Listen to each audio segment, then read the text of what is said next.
Cheers, it's the Rec Show podcast, and Mike Owen from Crystal Basin Cellars dropping by to talk about wine and what's going on with winemakers right now. What's the business kind of feeling like? Cheers, Rex. Cheers. Yeah, that's to 2020. Yeah.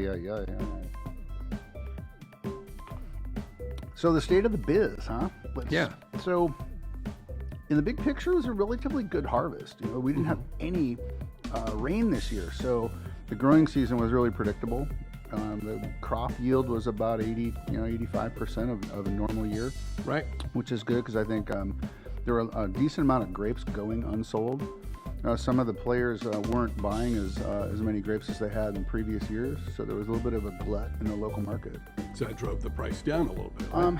Yeah, I think most of the growers or most of the wine grape purchasers are okay to hold prices on that because they want the growers to be around year to year to year. Sure. There's definitely a spot market. You know, at the last minute, can you get something that's half the price just because it needs to be picked?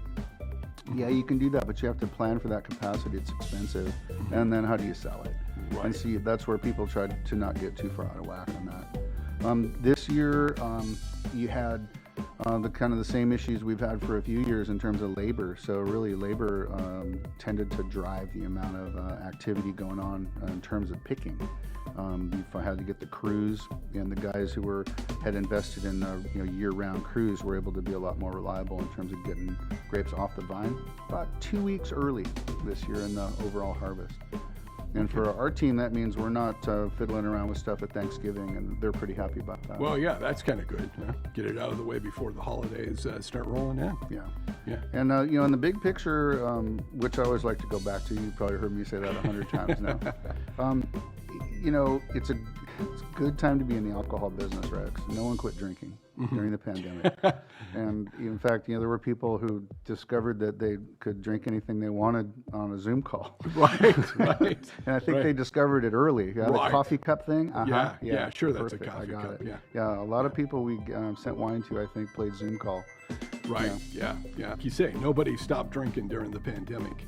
And if more people were consuming more because they were at home more, and it was nice to have a glass of wine, and now you didn't have to worry about waiting until you got home at 5 o'clock because you're at home already. Well, and I think the people who did well had those customers already kind of in hand or relationships with them. Right. And whether that was a brand at Safeway or a CVS brand in a box or Costco or your favorite winery, those people went to those established relationships and helped those companies be healthy. And, Melissa and I couldn't be more thankful, and we feel crazy lucky that our wine club has supported us the way they have. So thank you, wine club. That's the reason that you don't see a lot of bumps in the road for us, knock on wood. Right. Obviously. And do you think that's because you've established those relationships with your customer base, with the folks that are a fan of your wine versus, there's not a relationship there? Sure, because there's 6,000 wineries in California. Right. And so, it's as close to gasoline as you could think in terms of a fungible good. You can get it anywhere. And so why do you choose one brand over another? And sometimes it's cost, and sometimes it's proximity. The other time, for us, it works as relationship. And we just celebrated 15 years in our space in September. It's amazing. And we had our 20th anniversary right before COVID.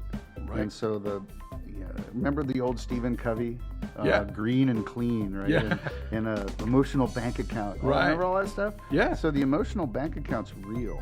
I'm going to tell you. Oh, it is. Because Melissa and I and our team invested for years in that. And I mean that in a very positive way. And when it was time to draw back out of it, there were funds there. Well, I think, a winery is a couple different things. And this is from an outsider who's visited some wineries, but it's about experience. It's about relationship, and those things intertwined. The experience that I've had at this winery, I've gotten to know the people that run this winery or the people that work here, and I really enjoy the camaraderie.